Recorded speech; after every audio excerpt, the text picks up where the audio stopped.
Amém. Feliz de estar aqui com vocês. Gostaria de compartilhar um texto na carta de Tiago, capítulo 1, a partir do verso 12.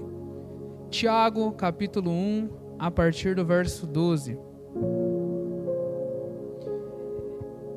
Eu tenho meditado um pouco sobre esse tema e eu gostaria de compartilhar com os irmãos que o Senhor tem colocado no meu coração e que assim como eu fui ministrado ao Senhor, vocês também sejam. Amém? Curve sua cabeça. Senhor Jesus, agora no momento de exposição da palavra, nós pedimos dependência do Senhor. Te peço, Jesus, uma direção do Teu Espírito, uma clareza, Senhor, das aplicações reais e práticas do Evangelho.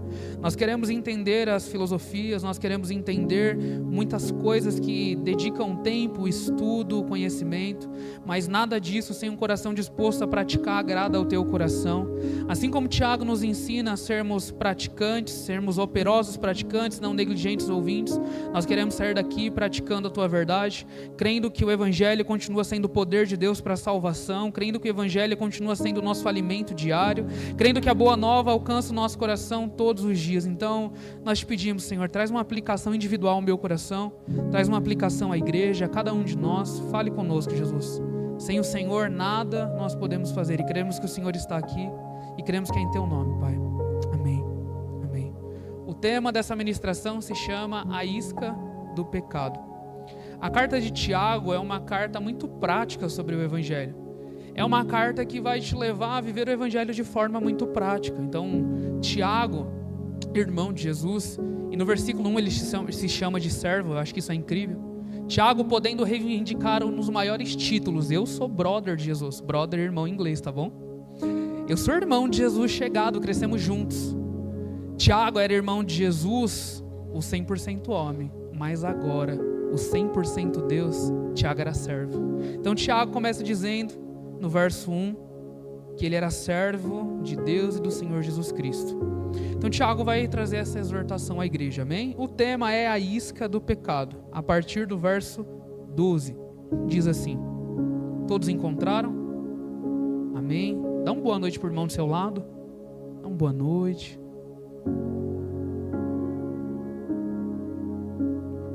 A palavra de Deus diz assim, a partir do verso 12 do capítulo 1 de Tiago: bem-aventurado o homem que suporta com perseverança a provação, porque depois de ter sido aprovado, receberá a coroa da vida, a qual o Senhor prometeu aos que o amam. Ninguém, ao ser tentado, diga, sou tentado por Deus, porque Deus não pode ser tentado pelo mal e Ele mesmo a ninguém tenta. Ao contrário, cada um é tentado pela sua própria cobiça, quando esta o atrai e seduz. Então a cobiça, depois de haver concebido, dá luz ao pecado, e o pecado, uma vez consumado, gera morte. Leia comigo novamente o verso 1. Bem-aventurado o homem que suporta, se mantém firme, com perseverança, intensidade, a aprovação, ser experimentado. Bem-aventurado é mais que feliz. Olha que alegria. O versículo 12 já começa dizendo que o homem bem-aventurado não é o homem que vence, mas é o homem que suporta. É o homem que se mantém firme. E ele não só suporta, mas ele persevera. Ele é intenso, ele se aplica nisso. A aprovação. E no versículo abaixo, logo nós já vamos ler, vai falar um pouco sobre a questão de ser tentado. Ninguém ao ser tentado diga que é tentado por Deus. E Tiago vai discorrer um pouco sobre tentação e aprovação, tá bom? Então a promessa de Deus para esse homem que foi aprovado porque perseverou, porque suportou e porque é bem-aventurado, é que ele vai receber a coroa da vida. Que lindo esse versículo 12. Se parasse só aqui, estava bom demais. Porque um versículo começa dizendo sobre um homem bem-aventurado, que suporta, que persevera, que é aprovado, e esse homem, ele recebeu uma promessa, porque ele foi amado, e ele vai receber a coroa da vida. Mas a continuação vai falar sobre pecado. E o tema é a isca do pecado. O salário do pecado continua sendo a morte. O pecado é a única coisa que pode te afastar da eternidade. O pecado é a única coisa que pode te deixar eternamente distante de Deus. Pecado continua sendo pecado. Não dá para negociar. Desde a queda de Adão, fato é, o pecado continua matando. Isso é fato. Isso não é um achismo, isso não é uma opinião minha. O salário do pecado continua sendo a morte. O pecado ainda tem salário para receber, a morte. Eu não sei se vocês receberam alguma notícia nesses últimos meses de um parente, de um amigo, de um familiar, de um conhecido, de um vizinho que faleceu recentemente. Só eu? Mais alguém? Mais alguém? Nunca recebeu um parente de próximo que faleceu, um vizinho, um irmão? E isso é um lembrete de que o pecado ainda existe. Existe um lembrete para mim e para você, a cada notícia de um amigo, de um parente, de um vizinho, de um irmão, de um pai, de uma mãe que faleceu. Junto com o caixão vem uma notícia: o pecado continua existindo. Pesado olhar para isso, né? Existe um dia preparado pelo Senhor, no qual Ele vai aniquilar a existência do pecado. Na cruz, Jesus tira o domínio que o pecado tinha sobre a sua vida. Na cruz agora, quando eu olho para Jesus, o pecado já não tem mais domínio sobre a minha vida. Na verdade agora existe a existência do pecado, a existência prática. Porque na cruz, Jesus expõe a vergonha, todo o principado e toda a potestade. Na cruz, Jesus encrava nela todos os seus pecados. Eu queria desmistificar algo na tua cabeça, de que os seus pecados não foram esquecidos por Deus. Foi não. Os seus pecados foram pagos. Cada um deles encravado na cruz do Calvário. Cada um deles levado sobre o precioso sangue de Jesus. Todos os seus pecados. Não foi nenhum, não foi nem dois. Não foi aqueles pecados que você cometeu do dia que você encontrou Jesus para trás. Porque essa é uma mensagem muito gostosa de ouvir, né? Ei, vida nova. Encontrei Jesus, esquece passado. Cuidado. Porque um evangelho genuíno vai te levar a voltar a olhar para o seu passado. Não tem como viver 20 anos da sua vida no mundo, preso no pecado, entregue ao pecado, encontro Jesus com 21, estou bem agora. Os 20 para trás, vida nova. Não, evangelho é uma boa nova. O evangelho é uma volta ao Éden. Quem estava aqui no retiro? Teve um retiro que a gente falou sobre essa volta, esse último retiro. Nós trabalhamos a identidade a partir da volta ao Éden, um lugar de presença, um lugar de comunhão com Deus, que nós perdemos. E esse lugar foi perdido por consequência de um único pecado que entrou no mundo. Então, se você ouviu recentemente de que alguém morreu, se lembre, o pecado ainda existe. Mas existe um dia preparado por Deus, aonde Ele vai aniquilar a existência do pecado. Existe um dia preparado pelo nosso Senhor, no qual não vai existir pecado, nem dor, nem pranto. Um dia preparado pelo qual o Senhor lhes enxugará dos olhos todas as lágrimas. São todas. Irmão, eu sei que quando eu olho para esse texto de Apocalipse, ver que Deus enxugará dos nossos olhos todas as lágrimas, eu posso estar sendo um pouco poético em cima desse texto, mas eu queria que você fechasse seus olhos nesse momento. Feche seus olhos, curva sua cabeça. Eu queria que você imaginasse nesse momento cada lágrima que caiu dos seus olhos. Eu queria que você imaginasse nesse momento cada dor que você sentiu. Eu queria que você imaginasse nesse momento cada pessoa que te feriu. Eu queria que cada lágrima que veio na sua cabeça, cada memória, o próprio Deus vai enxugar cada uma delas. Isso me fala de um Deus que sente o que eu sinto. Isso me fala de um Deus, pode olhar para cá. Isso me fala de um Deus que conhece todas as coisas. Isso me fala de um Deus que tudo que eu passei não foi oculto aos seus olhos. E que Ele tem um dia preparado, no qual você vai poder olhar para Ele. E o próprio toque do nosso Deus, com as mãos furadas, vai enxugar dos nossos olhos todas as lágrimas. Esse texto é o consolo para o dia do desespero. Esse texto é a paz no dia da ansiedade. Esse texto é a paz no dia que a síndrome de pânico está tentando te tomar. É o texto de saber que a nossa esperança, a nossa segurança não está nas coisas terrenas, mas está preparado num dia onde nos encontraremos com Ele. Volte comigo para o verso 13, Tiago 1, 13. E agora, depois de ter visto esse homem que foi bem-aventurado, depois de ter visto esse homem que suportou, se manteve firme, depois de ter visto esse homem bem-aventurado que suportou e que foi perseverante, o que é aprovado recebe a coroa da vida que Deus prometeu aos que o amam. Que versículo lindo. E aí Tiago vai continuar. O versículo 13 está no contexto do 12, amém? Ninguém, pessoa nenhuma, nenhum sequer, ao ser tentado, diga, sou tentado por Deus, porque Deus não pode ser tentado pelo mal e Ele mesmo a ninguém tenta. Então eu queria te lembrar que a provação vem de Deus, a tentação não. A provação é o Senhor que está olhando para o homem bem-aventurado, que suporta, que permanece, e que foi amado para receber a coroa da vida. Esse é o homem aprovado. E provação é ser experimentado por Deus. Deus está te experimentando para ver aonde que está o seu coração. Deus está te conhecendo e te mostrando para você mesmo. Deus é onisciente? Sabe de todas as coisas. Deus é onipresente? Está em todos os lugares. Deus é onipotente, pode todas as coisas. Que incrível. Por que Deus precisa provar se Ele não já conhece? Quando Deus nos prova, Ele está mostrando para nós mesmos quem nós somos. Quando eu sou provado por Deus, é Deus colocando um espelho na minha frente, mostrando quem realmente eu sou. E glória a Deus pelas suas aprovações. Glória a Deus porque Ele nos experimenta. Porque o homem que é experimentado e aprovado por Deus, ele recebe não uma coroa corruptível, ele recebe não uma vida terrena, mas ele recebe vida eterna. Ele recebe a coroa da vida. Esse homem foi amado por Deus. É um homem que é chamado de bem-aventurado. É um homem que suporta. É um homem que persevera e Deus chama de aprovado. Mas, agora entretanto, porém, a tentação vem do homem caído. A tentação não vem de Deus. A tentação vem do dia zero. Desde o dia que tu nasceu, já nasceu em pecado. Davi falou, fui formado em pecado. Então, da criança mais bonita, do 0 aos 99, coisa mais linda, pecador. Do 0 ao 100, não tem para onde correr. Se tiver mais alguém do 100 aqui, não tem para onde correr também. Mas eu acho que não tem. Mas, eu queria te lembrar de que todos nós nascemos em pecado. Todos nós, assim como Adão, herdamos essa natureza caída. Todos nós já nascemos com o nosso coração caído diante de Deus. E não tem nada de bom que você pudesse fazer.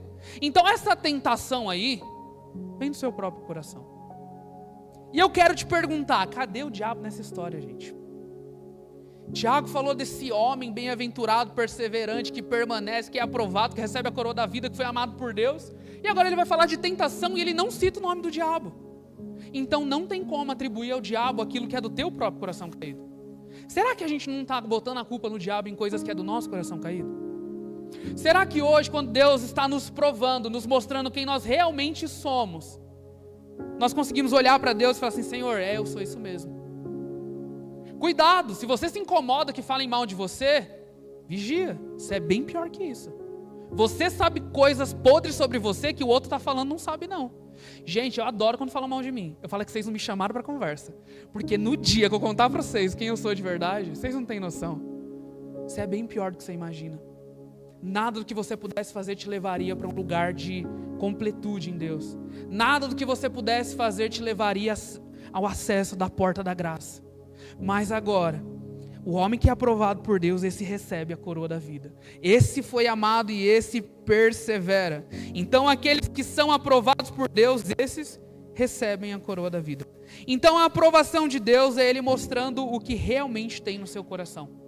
É Deus mostrando para você que teu coração, ele tem um ânimo dobre. Tiago vai falar do ânimo dobre. É o Senhor mostrando que no seu coração, tu é mentiroso mesmo. Será que quando nós nos olhamos, temos uma visão clara de Deus nos provando e colocando no nosso rosto quem nós realmente somos, aí você fala, é tentação, esse é o homem caído.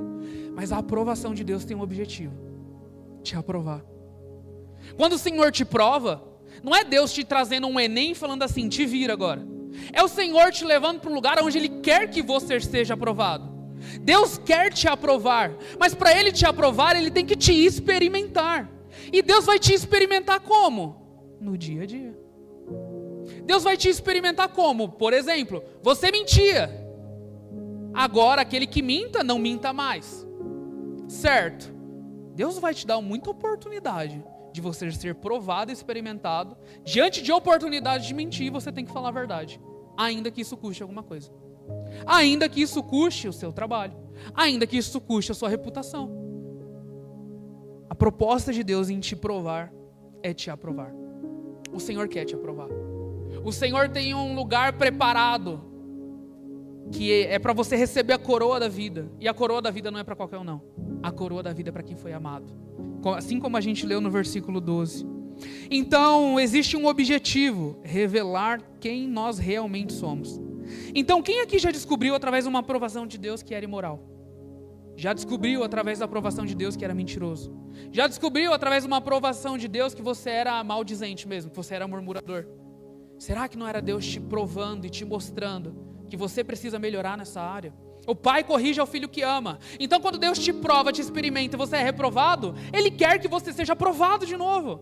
Ele quer te aprovar. Mas Deus não vai baixar o nível para ninguém. Deus não nega a si mesmo. O seu caráter, a sua completude, Ele não vai baixar o nível para você entrar, não. Não dá para nivelar a régua no mínimo. Para entrar no reino é excelência. Para entrar no reino é tudo. Tudo o que, Jonatas? Tudo. Para entrar no reino custa tudo. Não vai custar só o seu Instagram, não vai custar só o seu tempo, não vai custar só as suas amizades. É tudo. É a sua casa. Ah, é minha casa. É mais o quê? São os amigos? Aqueles que te afastam de Deus, vai custar? Vai. Não, mas é evangelismo. Cuidado. Cuidado que a gente vai falar sobre isca. Logo a gente vai focar mais em isca. Então Deus quer te aprovar. Vem comigo para o verso 14. Verso 14 de Tiago 1. Tá dando para entender, gente? Amém? Tiago capítulo 1, verso 14 diz assim: ao contrário. Vamos lá. Agora ele vai trazer uma controvérsia do verso que a gente acabou de ler. Então ninguém ao ser tentado diga por Deus ser tentado, porque Deus não tenta ninguém e nem por ninguém é tentado. Agora, pelo contrário, Tiago vai explicar pra gente de onde surge cada tentação. Pelo contrário, ao contrário, cada um é tentado pela sua própria... Como está escrito na Bíblia de vocês? Cobiça ou concupiscência. Quando esta o atrai e o seduz. Cobiça aqui é excelco. E, gente, que palavra boa. Essa palavra que me ajudou a entender esse texto. Porque cobiça, você imagina, é uma palavra difícil, sofisticada. Fala, olha lá, cobiça. Mas cobiça aqui na essência vai tratar essa palavra como se fosse uma isca. Vocês sabem qual que é a proposta de colocar uma isca no anzol para pegar o peixe? É só para chamar a atenção dele. A proposta de uma isca, se você for pescar com anzol e não tiver isca, você não pega nada. Nada. Você vai pelejar para conseguir alguma coisa. Mas se tiver uma isquinha, é fisgar na certa. Então essa palavra excelco, ela vai levar você para entender que é como se fosse uma caça e um caçador, e ele também traz a comparação como se fosse uma meretriz tentando chamar a atenção. Eita, peraí. Então vamos ler de novo esse versículo? Ao contrário, cada um é tentado pela sua própria excelco ou cobiça, pelas próprias iscas. O tema de hoje é as iscas do pecado. E eu queria que você pensasse quais são as iscas que te tentam hoje. Porque até agora a gente está lendo Tiago falar que existe um lugar preparado para os que foram amados por Deus, e Deus prometeu a coroa da vida, homem bem-aventurado, perseverante, mas Tiago não falou do nome do diabo aqui. Tiago não falou que essas iscas são colocadas pelo diabo, mas ele está falando que cada um de nós, tem a sua própria isca. Existe uma isca específica na tua vida. E se você não conhece, ou você está preso nela, eu acho que não tem outra opção. Ou você está lutando contra isso, ou você já está caído. Qual que é a sua isca? Qual que é a cobiça que tenta te roubar de Deus? Qual que é a cobiça que tenta te afastar de Deus? Qual que é a isca que você mesmo colocou? Isso é pesado pensar, porque ninguém terceirizou nada para o diabo aqui. O diabo está falando, gente, eu não tenho nada a ver com isso. Cada um é tentado pela sua própria cobiça. Então, cada um é tentado pela sua própria cobiça. A isca da pessoa do seu lado não é a mesma que a sua. Cada um tem a sua. Nossa, mas o irmão ali caiu naquela área. Nessa aqui eu sou forte. Fala, e na área que você é fraco? Mostrar troféu é bom demais, mas e mostrar a derrota? E mostrar suas fragilidades? Se cada um é tentado e atraído pela sua própria cobiça, gente, será que a gente não está caindo porque a gente não está lutando contra a coisa certa? Será que a gente não está entendendo quais são as nossas áreas de desejo, as nossas áreas de queda? E de forma prática eu queria te dizer, monte uma lista de pré-quedas. Vocês já montaram? Eu montei a minha. Eu tenho uma listinha no meu bloco de notas escrito pré-queda. E eu tenho lá, descrito, todas as vezes que eu ia cair. Era nesses lugares aqui. Na hora que eu vejo, percebo a aparência do mal, tento correr. Vai embora, dá o pé, não brinca com o pecado. Até porque no versículo que a gente leu, 13, não está falando que ninguém venceu. Está falando que suportou. Certo? Quem venceu o pecado na cruz foi Jesus. E aí a gente quer ser o vitorioso de Deus. Eu vou vencer o pecado. Eu vou estabelecer vencedores. Seja um vencedor. A águia anda com águia. E esse homem bem-aventurado, ele suporta. Esse homem bem-aventurado suporta com perseverança e intensidade. Por quê? Porque ele quer ser aprovado por Deus, porque ele quer ser experimentado por Deus, porque ele quer receber a coroa da vida. Ele foi amado, e esse homem suporta, se mantém firme, permanente, perseverante, porque ele foi amado. Esse homem não é um vitorioso. Aos olhos terrenos, esse homem é nada mais que um cara chato. Esse é um homem que ninguém provavelmente quer estar muito perto, não. Porque né, não é muito bom de estar perto de gente crente demais, não. E se expõe a gente de verdade. Sabe aquele irmãozinho que te expõe? Glória a Deus pela vida dele. Aquela pessoa que eleva o nível, glória a Deus pela vida dela. Você tem que andar com gente assim. Então tenha clareza das suas áreas de luta. Saiba identificar antes de cair. Identificou o padrão? A Lucy começou falando sobre José também. José quis saber de nada. A esposa de Potifar tirou a roupa dele, o cara deu o pé, ele nem brincou com isso. José não cogitava a possibilidade de pecar contra Deus, a ponto de não estar nem aí porque o Potifar, a esposa e os soldados fariam com ele ou falariam dele, porque ele entendeu que aquilo era uma isca. Ele entendeu que valia a pena sair correndo. Ele não estava preocupado com o cargo, ele não estava preocupado com o acesso à casa do rei, ele estava preocupado com o acesso eterno, com algo que era precioso demais, que ele não queria perder. Será que às vezes a gente não está caindo porque a gente está preocupado demais com os nossos acessos? Preocupado demais se a gente vai poder cumprir a escala? Será que a gente não está preocupado demais com coisas que são um reflexo da nossa queda? José não deu margem para a esposa de Potifar. Ele correu sem pensar duas vezes. O cara deu o pé. O que ele tinha encontrado de precioso nesse Deus? Como eu pecaria contra Deus me deitando com você? O que ele enxergou de precioso a ponto de correr? Não tinha ninguém. Era só ele e a esposa de Potifar. E ele mesmo assim sabia que estava lá. Quem estava com ele? Então nós precisamos lutar. Com força, sem força, com vontade, sem vontade. Não importa se você está bem ou se não está. O que importa é que você precisa lutar. Porque se você não lutar, você já está caído. Você vai deixar de perder algo que é muito precioso, que é a vida eterna. É a coroa da vida, é desfrutar do amor de Deus. Você entende que o homem que recebe esse amor, ele persevera? Esse homem quer a coroa da vida, não para se vangloriar, mas porque ele foi amado. Ele quer estar com o seu Senhor. Ele quer estar lá com ele, então nós precisamos lutar. E o mais engraçado é que até agora não citou o nome do diabo. Cadê o diabo nessa história toda, gente? Onde é que ele está? O diabo só vai potencializar aquilo caído que já tem dentro do seu coração. Cada um é tentado pela sua própria cobiça. É pela sua própria cobiça. Então será que a gente não gasta tempo demais olhando para a cobiça do irmão, para o pecado do irmão, e se esquece de olhar para a gente? E se esquece de olhar internamente quais são as minhas cobiças? Quais são os meus desejos? Quais são as iscas que me afastam de Deus? E a proposta da isca, volta comigo no verso 14, que isso é bom demais. Cada um é tentado pela sua própria cobiça quando esta o atrai e o seduz. Cuidado, cuidado, que essa isca vai te atrair e vai te seduzir. Vai te atrair, vai chamar a atenção dos seus olhos. Vigia com o que você está olhando. Cuidado para onde você está olhando. Cuidado em quem você está olhando. O porquê você está olhando. Cuidado. E isso vai te seduzir. Vai, olhos, mente, coração. A gente vai depois olhar mais para esse padrão, tá bom? Então, de forma prática, para te ajudar, monta uma lista de pré-queda. Escreve. Deixa claro, uma listinha para você correr nela e falar assim, encontrei o padrão aqui, hein? Vou embora. É sério, isso é prático. Tiago tem o objetivo de trazer uma carta para um povo falando, gente, a gente precisa praticar o evangelho. A nossa fé não pode ser somente de ouvinte negligente, mas de operoso praticante. Eu preciso praticar isso aqui. Sou eu quem preciso olhar para a minha cobiça e lutar contra isso. No verso, abre comigo em Hebreus capítulo 12, verso 4. Nossa, mas é difícil. Nossa, mas eu não consigo. Vou te dar um texto para te dar paz. Hebreus capítulo 12, verso 4. Ora, na vossa luta contra o pecado, ainda não tendes resistido até o sangue.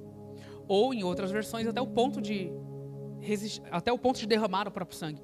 Então existe um lugar onde nós conseguimos resistir. Aqui fala vencer. Na de vocês está escrito vencer aqui? E aí a gente vive uma perspectiva de fé cristã que eu sou chamado para vencer o pecado. Quem foi chamado para vencer o pecado, o único que poderia vencer o pecado e pagou o preço dele para nós termos acesso a isso, foi Jesus. Você foi chamado para resistir, para permanecer, para ser esse homem bem-aventurado que vai resistir no dia firme, a ponto de derramar o próprio sangue. Olha um versículo para te dar paz. Eu não sei quando na nossa cabeça o pecado parou de ter o peso de morte. O salário do pecado é a... Peraí, quando que na nossa cabeça a gente se esqueceu que o pecado está matando a gente? Quando que na nossa cabeça a gente se esqueceu que o pecado tem um salário a ser cobrado? E imagina que você gastou a sua vida na igreja em escala, estou chegando naquele último dia como servo bom, diante do meu Senhor, Ele vai falar, o seu salário é a morte, porque você vivia em pecado. Será que isso não é um confronto para mim e para você? É esse o salário que nós queremos receber da parte de Deus? O pecado que mata. E o pecado, a cobiça, tem um objetivo, te matar. A cobiça tem um único objetivo, te afastar de Deus. Volta comigo no livro de Tiago. E a gente vai continuar no verso 15. Tiago, capítulo 1.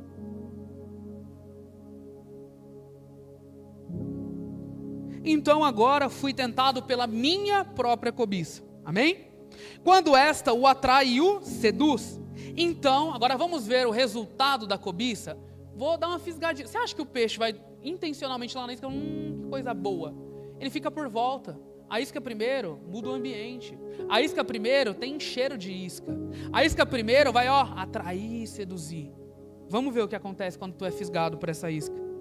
Verso 15. Então, a cobiça que a gente falou, desejo, concupiscência, considerado como uma isca, dá luz ao pecado, e o pecado, uma vez consumado, gera morte. Eu não sei se em algum momento o pecado na sua vida parou de ter peso de morte, mas eu queria te lembrar que o pecado continua matando.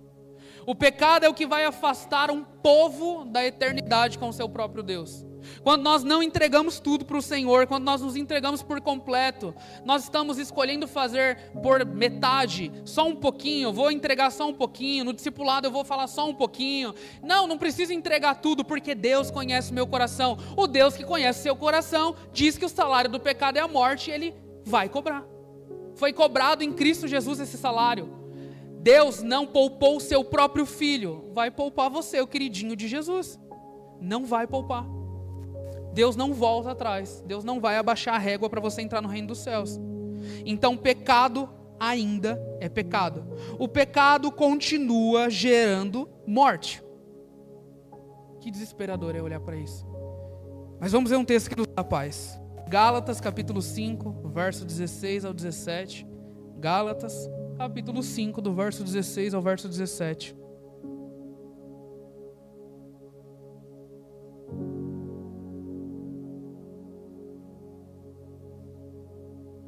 Diz assim: digo, porém, andai no Espírito e jamais satisfareis a concupiscência da carne. Porque a carne milita contra o Espírito e o Espírito contra a carne. Porque são opostos entre si, para que não façais o que porventura seja do vosso querer. Eu vou ler esse mesmo texto na NVI. Diz assim: por isso digo, vivam pelo Espírito. E de modo nenhum satisfarão os desejos da carne, pois a carne deseja o que é contra o Espírito, o Espírito o que é contra a carne. Eles estão em conflito um com o outro, de modo que vocês não fazem o que desejam. Então, como que eu ando no Espírito? Como que eu vivo no Espírito? Viver no Espírito é viver uma vida que não sacia os seus próprios desejos. Isso é viver no Espírito. Se você vive uma vida onde os seus desejos são importantes, onde a sua vontade é importante, onde o seu tempo é importante, onde as suas coisas são importantes, onde o eu é importante, você não vive uma vida no Espírito. E viver uma vida no Espírito, andar no Espírito, é viver uma vida que agrada a Deus. Essa é a proposta, para com que nós continuamos caminhando aqui na terra, peregrinando, com uma vida que agrada ao nosso Deus, uma vida que agrada ao nosso Senhor. E para viver uma vida que agrada a Deus, eu não posso fazer os meus desejos, porque a carne milita contra o Espírito. A carne não gosta de nada que o Espírito gosta. Na hora de orar vai dar sono. Na hora de jejuar vai dar fome. Na hora de jejuar você nunca vai ver tão bom o gosto de um chocolate. Você vai falar assim, gente, isso aqui não existe. É nessa hora. É nessa hora que você vai ser tentado a ceder aos desejos da sua carne. É na hora de ler a Bíblia, porque é mais gostoso. Gente, vamos ser sinceros, não é mais gostoso deitar e ver um Netflix do que ler a palavra? É mais prazeroso para o corpo. Seu olhar já está viciado, seu corpo já está viciado. Então o que é melhor? Sentar, abrir um livro, ler, meditar, escrever. Nós precisamos ansiar que isso seja prazeroso. Mas se você falar que todo dia isso é prazeroso, eu tenho dúvida. Ou eu estou vivendo errado. A gente não pode estar vivendo no mesmo mundo. Brincadeiras à parte, tudo que o Espírito quer é tudo que a carne vai lutar. Tudo. O texto começa falando para a gente andar no Espírito, viver no Espírito. Uau, peraí. Se eu ando e eu vivo no Espírito, eu jamais... Vocês viram a palavra jamais lá? Volta comigo. No verso 24. Não, perdão. Gálatas 5, no verso 16. Digo, porém, andai no Espírito e... Peraí, quem anda no Espírito vai trazer uma junção aqui para mim. O e vai conectar isso com a palavra da frente, tá bom? É um conectivo. Digo, porém, andai no Espírito e jamais satisfareis as concupiscências da carne. Eita, que coisa boa. Porque se não satisfazer as concupiscências da carne é agradar o meu Deus, isso é maravilhoso. É bom demais. Mas tem um porém. Eu preciso andar no Espírito. Se eu não andar no Espírito, eu não vou conseguir não satisfazer a minha carne. Se eu não andar no Espírito, é impossível eu agradar a Deus. O Senhor Jesus enviou o seu Consolador. Ele disse, eu preciso ir ao Pai e vou enviar outro Consolador para que vocês nunca mais estejam sós. Então o Espírito é o que vai te habilitar a viver uma vida que agrada a Deus. Eu queria te lembrar que uma vida que não for no Espírito não agrada a Deus. Tudo que você fizer, nada vai te fazer, nada além de um religioso, às vezes até mesmo um hipócrita, nada além disso. Agora, uma vida no Espírito, um crente cheio do Espírito, um crente que ama o Senhor, um crente que anda no Espírito, que vive no Espírito, ele foi capacitado para fazer milagre? Foi? É o que está escrito? Ele foi capacitado por Deus para não satisfazer os desejos da sua carne. Peraí. Às vezes a gente teve uma visão muito errada do que era andar no Espírito. A gente achou que andar no Espírito era passar no metrô e a galera endemoniada cair e se manifestar no meio da rua. Olha como eu estou cheio de Deus. Não, ser cheio de Deus vai te fazer viver uma vida santa. Ser cheio de Deus vai te fazer uma vida lutando contra os seus desejos e os seus pecados. E aqui não fala de alguém perfeito que nunca caiu. Fala de alguém que está lutando. Fala de alguém que não quer satisfazer os desejos da sua carne. Fala de alguém que vai lutar contra a carne. Sem o Espírito, a nossa luta nada mais é do que uma perca. A gente está perdendo, e vem isca aqui, isca dali, isca daqui, isca dali. Estou parecendo uma peixaria. Do nada você está parecendo uma... Como que é o nome daquele lugar que você pesca? Pesqueiro. Só tem um monte de varinha assim. Você já viu o pescador? Você acha que ele segura 10 varinhas ao mesmo tempo? Ele só finca uma aqui, deixa aqui. Finca uma aqui, deixa aqui. E ele vai seguir a vida dele em paz. A isca não vai atrás de você, é você que vai atrás dela. É você que é tentado pela sua própria isca, você que é tentado pela sua própria cobiça. A cobiça é sua, não é do outro, é sua. E se eu não olhar para isso como uma parte prática do meu dia a dia, se eu não olhar para isso como uma parte prática de vida com Deus, eu não vou entender qual que é a minha área de luta. Porque senão você é o tipo de pessoa que fala, mas a carne milita contra o Espírito. Mas o Espírito também milita contra a carne. Gálatas 5, 16 vai falar que o Espírito vai te capacitar a viver uma vida que, jamais é forte demais. Jamais é um negócio bom demais, espera aí. Jamais. Agora, se eu ando no Espírito, e eu tenho uma vida com Deus, eu tenho uma vida no Espírito, tenho uma vida com o Espírito, o Consolador de Deus, Ele caminha comigo, Ele habita em mim, jamais é bênção demais. Imagina não precisar ficar lutando com o que você luta. Imagina não precisar ficar caindo na mesma área que você cai. Imagina não toda vez ter que confessar o mesmo pecado que você confessa. Uma vida no Espírito vai te proporcionar isso. Uma vida no Espírito vai te proporcionar, te capacitar, te habilitar a viver uma vida que agrada a Deus. Nós precisamos desejar a vida no Espírito. É isso que vai nos fazer viver para a glória de Deus. Eu preciso desejar e ansiar isso. Gálatas 5, do verso 24 ao verso 25, vai falar sobre aqueles que são de Cristo. E a continuação. O pessoal do Vinde a Mim 1, tem alguém do Vinde a Mim 1 que fez aula comigo? Alguém aqui hoje? Não, né? Lembra que o fruto do Espírito é amor, alegria, paz, longanimidade, benignidade, bondade, fidelidade, mansidão e domínio próprio? Foi habilitado pelo Espírito, você vai desfrutar de tudo isso. Quem é habilitado pelo Espírito ama. Quem é habilitado pelo Espírito tem paciência. Quem é habilitado pelo Espírito tem domínio próprio. Quem é habilitado pelo Espírito é bondoso. Quem é habilitado pelo Espírito manifesta o fruto do Espírito. Mas sem o Espírito, que fruto a gente vai manifestar? Gálatas 5 vai falar um pouquinho mais sobre esse fruto, depois você lê.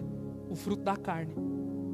É isso que você vai manifestar sem o Espírito. Agora, com o Espírito, irmão, você não tem noção da bagunça que Deus faz com um crente dentro do trem. Você não tem noção da bagunça que Deus faz com um crente no trabalho dele. Um crente habilitado, um crente cheio do Espírito. Você não tem noção que Deus faz na rua dele. Você não tem noção que Deus faz com a amizade dessa pessoa. Como é prazeroso andar com um povo que tem Espírito. Gente, se o próprio Jesus diz que o Espírito era alguém importante, fazia parte do propósito do plano de Deus, eu e você precisamos nos relacionar com Ele. Jesus disse que enviaria outro Consolador e Ele enviou. E Ele, podendo chamar o Espírito de qualquer nome, Ele chama de Consolador, pastora. E eu gosto muito desse texto, porque quando eu olho para as dores, para as lutas, para os desafios, tem alguém que consola toda a minha dor. Você já parou para pensar que Consolador, Ele vai consolar o quê? A alegria? Ele vai consolar o quê? A paz?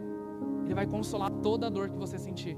Jesus disse que no mundo nós passaríamos por aflição. Não era um se vai acontecer, olha, se der isso aqui, não. Jesus afirmou que nós passaríamos por aflições e a direção de Jesus é: tenham bom ânimo. Por que eu vou ter bom ânimo diante da aflição? Por que eu vou ter bom ânimo no dia da ansiedade? Por que eu vou ter bom ânimo no dia que mentiram sobre mim, que falaram mal de mim, que tiveram uma imagem errada sobre mim? Porque você tem algo que é precioso demais, é o Consolador de Deus. Você tem algo tão precioso que ladrão não rouba, que traça não corrói, que ferrugem não corrói. É um tesouro precioso demais que te habilita a viver uma vida santa. Te habilita a viver uma vida para a glória de Deus. É o Espírito Santo, o Consolador de Deus. E Ele enviou o teu Consolador. E Ele está com o seu povo. E Ele não tem nos deixado só.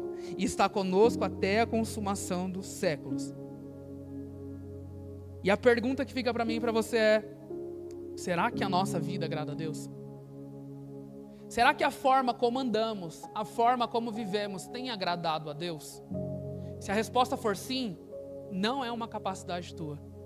É uma habilitação do Espírito. E se a resposta for não, é cobiça. Sem dúvida. Sem dúvida. Cada um é atraído pela sua própria cobiça. Gálatas capítulo 5, verso 24 e verso 25. Diz assim: e os que são de Cristo Jesus crucificaram a carne. Crucificar é abandonar a vontade. Crucificar é matar a vontade. Não, bobo, segue seu coração. Parcela em 10 vezes, vai lá. Em 10 vezes dá. Faz sim. Não, mas eu não vou conseguir entregar meu dízimo como uma forma de honrar a Deus. Deixa de ser bobo, Ele te ama, Ele não quer seu dinheiro. Cuidado. São as pequenas iscas. E a sua isca não é a mesma, mas a sua para você é grande demais. É algo que te seduz, é algo que te captura e tem um único objetivo: te matar. Esse é o objetivo da cobiça. Esse é o objetivo da isca, te fisgar. Será que hoje a gente não está como um peixe levantado numa vara, fisgado pelas iscas que nos afastam de Deus? Será que a isca do pecado não continua nos afastando do nosso Deus? Será que você não tem ouvido mais a voz de Deus porque você é um peixe fisgado? E peixe fisgado não tem como sair mais do anzol. Pode se debater, pode fazer o que quiser. Gente, você já viu peixe de 20 quilos, 30 quilos? Gente, como que um anzol daquele tamanho, uma linha daquela finura consegue segurar um peixe daquele? É esse o pecado. Ele é sedutor, ele é atraente, você não acha que é nada. Fisgou, morreu. É isso. E a gente brincando com aquilo que matou o nosso Senhor. O preço do pecado é a morte, e o nosso Jesus pagou o preço, mesmo sem ter pecado. Se o salário do pecado é a morte, Jesus não tinha salário para receber no final do mês. Mas mesmo sendo Deus, não usurpou ser igual a Deus. Antes se fez servo até a morte e morte de cruz. Então quando Jesus se entrega naquela cruz e sofre a justiça de Deus, a ira de Deus, a separação de Deus, é Ele tomando o meu e o seu lugar.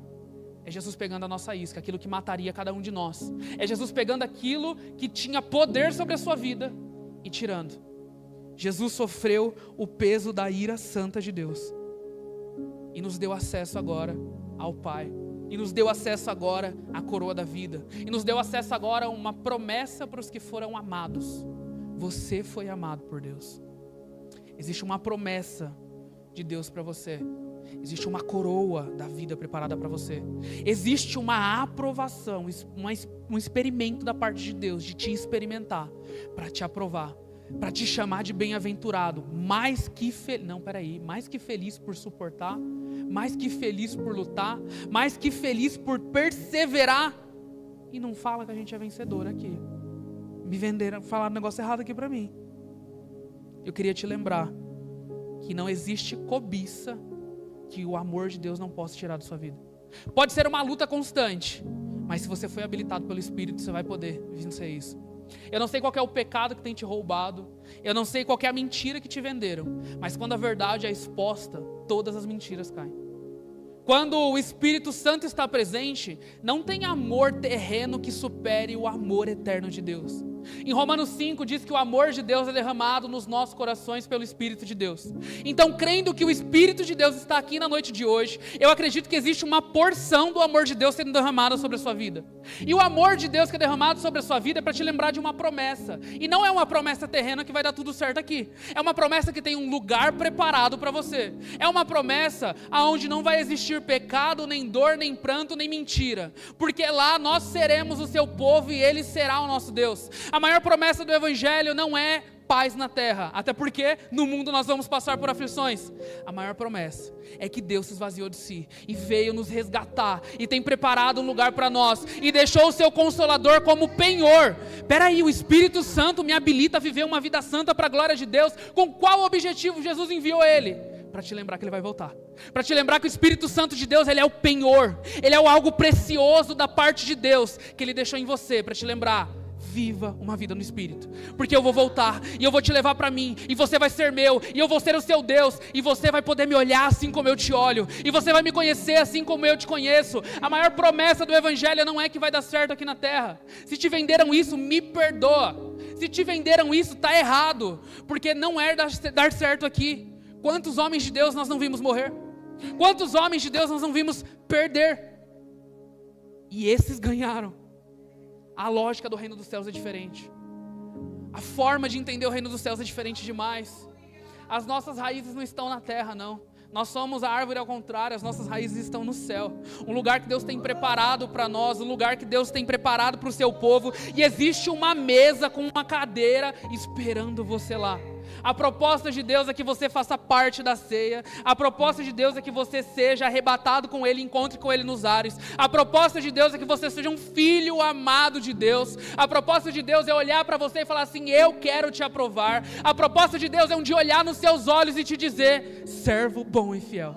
Esse é o nosso anseio, esse é o nosso desejo, olhar para o nosso Senhor Jesus e falar: Senhor, eu perseverei, eu lutei, eu fui intenso, eu tentei, eu me gastei até aqui.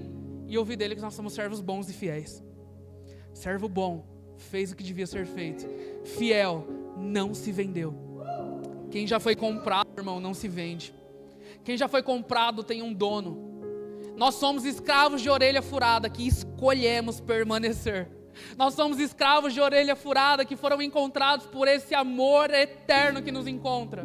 E talvez o seu pai falhou com você, talvez a sua mãe falhou com você, talvez as pessoas à sua volta falharam com você, mas o nosso Consolador nunca falhou, o nosso Senhor nunca falhou. Tudo que Ele falou se cumpriu e vai se cumprir. E agora, como nós vamos reagir diante disso? Se a sua vida até hoje não agradava a Deus, Deus te provou e você foi reprovado, Ele quer te aprovar de novo. O Senhor quer te aprovar. Se coloque em pé em nome de Jesus. O Senhor quer te aprovar. O Senhor quer que você faça parte da mesa naquele grande dia. Existe uma mesa preparada para os seus. E nós vamos poder provar um fruto que nem Adão e Eva pôde provar. O fruto da árvore da vida eterna. Eita glória! O Senhor, quando tira Adão e Eva do Éden, logo pós-queda, aquilo ali não era um Deus tirano aplicando: vocês foram contra mim, não. Na verdade, aquilo era o primeiro ato de misericórdia de Deus. Imagina agora o homem caído comendo de um fruto eterno, eternamente distante de Deus. Ali começa a mensagem do Evangelho. Ali começa a prometer sobre alguém que viria e pisaria na cabeça da serpente. Ali já começa a falar sobre o nosso Senhor Jesus, alguém que viria, que nos resgataria. Ele é o nosso resgatador. Ele nos resgata de toda dor. Ele nos resgata do pecado, da morte, daquilo que nos afasta de Deus. Mas Ele enviou o teu Espírito Santo. Ele enviou o teu precioso Espírito, que quer te habilitar a viver uma vida santa, que quer te habilitar a viver uma vida no Espírito. Eu entendo da parte de Deus 2 convites.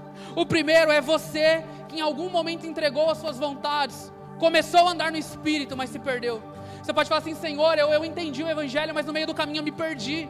Senhor, eu entendi o seu amor, mas no meio do caminho as iscas me afastaram do Senhor. Existe um convite de Deus para você hoje. Existe um convite do Pai para você hoje. O Senhor quer te chamar de bem-aventurado. O Senhor quer te levantar para você continuar lutando. Não fique adorando a dor, a queda. Adore ao Senhor. Adore o único que é digno de louvor. Não adore a sua dor.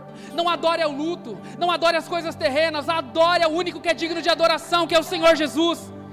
E esse convite do Senhor para você hoje. Se tem alguém aqui hoje que se identifica como essa pessoa, fala assim: Jonatas, eu entendi que sou eu. Vem aqui na frente. Ah, é vergonha? Ah, é sim. Ah, topa perder sua vergonha, irmão, porque você encontrou algo que é eterno, algo que é precioso demais. E existe um convite para você que nunca encontrou Jesus, você que ainda não conhece o Senhor. Talvez hoje, de forma muito clara, o Senhor te falou o que é que te impede de te conhecer Ele. E hoje o Senhor te convida a dar um passo de fé. Hoje é o próprio Senhor te falando: eu te amo, eu paguei o preço do teu pecado na cruz. É o Senhor falando assim: ainda que desistiram de você, eu não desisto. É o Senhor falando: eu escolhi você antes da fundação do mundo, antes que o mundo fosse formado, antes que houvesse terra, água, separação, antes que o Espírito pairasse sobre as neblinas, o Senhor te escolheu. Em Salmo 139 diz que todos os nossos dias foram escritos e determinados quando nenhum deles havia ainda. Antes do dia de hoje acontecer, irmão, hoje, dia 16 de outubro de 2025, não surpreende a Deus. Esse dia estava escrito pelo Senhor. Esse dia era ansiado pelo Senhor. Era o Senhor falando: eu esperava você aqui. Não era outra pessoa, é o Senhor falando: eu esperava você aqui. O Senhor te escolheu para estar aqui hoje. O Senhor te escolheu para dar esse passo de fé hoje. Não deixe para depois. E se hoje fosse o teu último dia, a última oportunidade, pode ser que seja. Nós não sabemos o dia de amanhã. O mesmo capítulo de Tiago vai falar que nós não diremos: amanhã faremos isso ou faremos aquilo, porque o hoje está sob o controle de Deus. O amanhã está sob o controle de Deus. Então não adianta planejar sem considerar a pessoa de Deus. Hoje o Senhor te chama, irmão. Hoje o Senhor te convida a fazer parte da família de Deus. Senhor, nós precisamos de Ti. Senhor, nós queremos ver salvação na noite de hoje. Senhor, tudo que eu preciso está na Tua presença.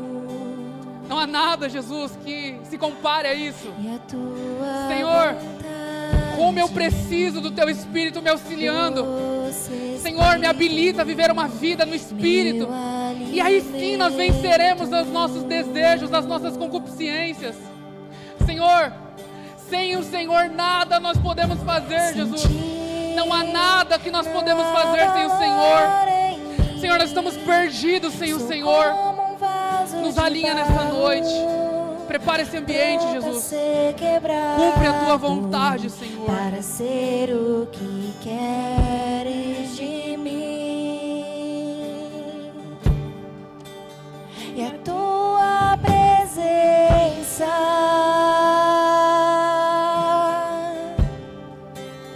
é tudo que eu preciso.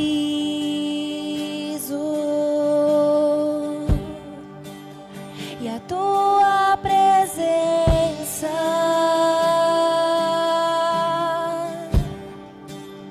é o meu maior valor.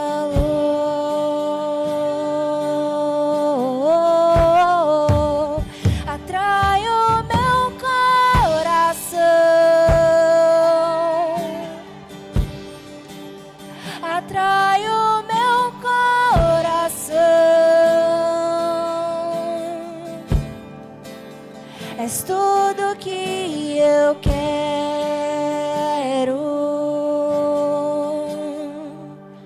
Atrai o meu coração, atrai o meu coração. Eu posso te tocar. Tu és